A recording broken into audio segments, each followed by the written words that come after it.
You got these people around you, the country's full of them now. People walking around all day long, worried about everything. Worried about the air, worried about the water, worried about the soil. Worried about pesticides, insecticides, food additives, carcinogens, worried about radon gas, worried about asbestos. Worried about saving endangered species. Let me tell you about endangered species, all right?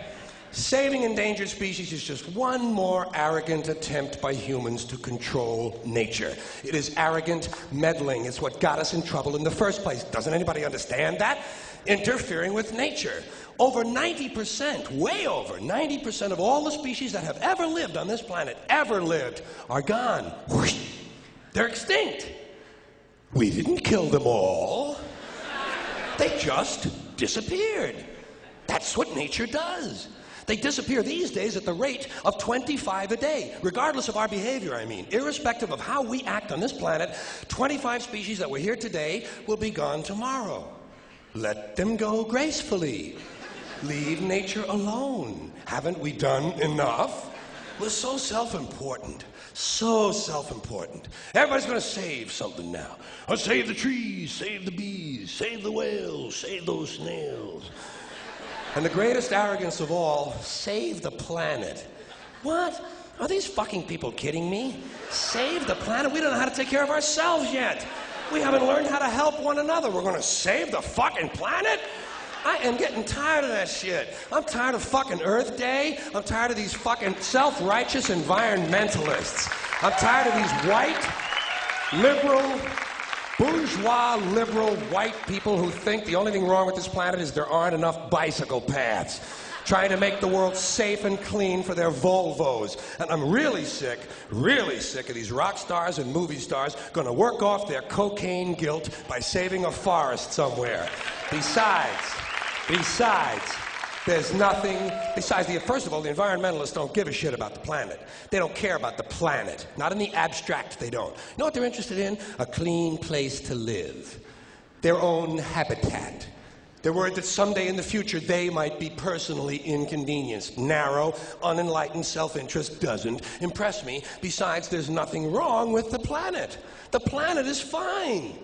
The people are fucked. The people are fucked. Compared to the people, the planet is doing great. The planet has been here for 4.5 billion years, all right? 4.5 billion. We've been here, what, 100,000? Maybe. 200,000? Maybe. And we've only been engaged in heavy industry for a little over 200 years. 200 years versus 4.5 billion. And we have the conceit to think that somehow we're a threat? That somehow we're going to put in jeopardy this beautiful little blue-green ball that's just floating around the sun? Planet has been through a lot worse than us for a long time. Been through earthquakes, volcanoes, plate tectonics, continental drift, solar flares, sunspots, magnetic storms, the magnetic reversal of the poles, bombardments for hundreds of thousands of years by comets and asteroids and meteors, sandstorms, erosion of all kinds, cosmic radiation, worldwide fires, worldwide floods, recurring ice ages, and we think some aluminum cans and some plastic bags are going to make a difference? Planet isn't going anywhere. We are. We're going away. We're going away. Pack your shit, folks. We're going away. And we won't leave much of a trace either. Thank God for that. Maybe a little styrofoam. Maybe a little styrofoam. Planet will be here and we'll be long gone. Just another failed mutation. Just another closed-end biological mistake. An evolutionary cul-de-sac. Planet will shake us off like a bad case of fleas.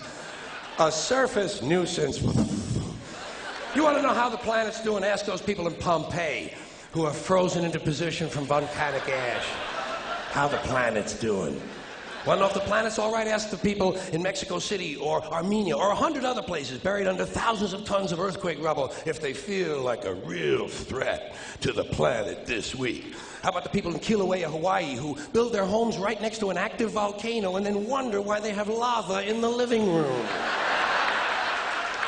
Planet is going to be here a long, long, long time after we're gone, and it will heal itself. It will cleanse itself, because that's what it does. It's a self-correcting system. The air and the water will recover. The earth will be renewed. And say, if it's true that plastic doesn't degrade, well, the planet will simply incorporate plastic into a new paradigm, the Earth plus plastic. The planet doesn't share our prejudice towards plastic. Plastic came out of the Earth. The Earth probably sees plastic as just another one of its children. Could be the only reason the Earth allowed us to be spawned from it in the first place. It wanted plastic for itself. Didn't know how to make it. Needed us. Could be the answer to our age-old philosophical question, why are we here? Plastic. Assholes. So, the plastic is here, our job is done, we can be phased out now, and I think that's really started already, don't you? I mean, to be fair, the planet probably sees us as a mild threat, something to be dealt with, and I'm sure the planet will defend itself in the manner of a large organism, like a beehive or an ant colony can muster a defense. I'm sure the planet will think of something. What would you do if you were the planet trying to defend against this pesky, troublesome species? Let's see, what might... viruses. Viruses might be good. They seem vulnerable to viruses. And viruses are tricky, always mutating and forming new strains whenever a vaccine is developed. Perhaps this first virus could be one that compromises the immune system of these creatures. Perhaps a human immunodeficiency virus, making them vulnerable to all sorts of other diseases and infections that might come along. And maybe it could be spread sexually, making them a little reluctant to engage in the act of reproduction. Well, that's a poetic note. And it's a start. And I can dream, can't I? I don't worry about the little things. Bees, trees, whales, snails. I think we're part of a greater wisdom than we will ever understand. A higher order. Call it what you want. You know what I call it? The big electron. The big electron. Whoa. Whoa. Whoa.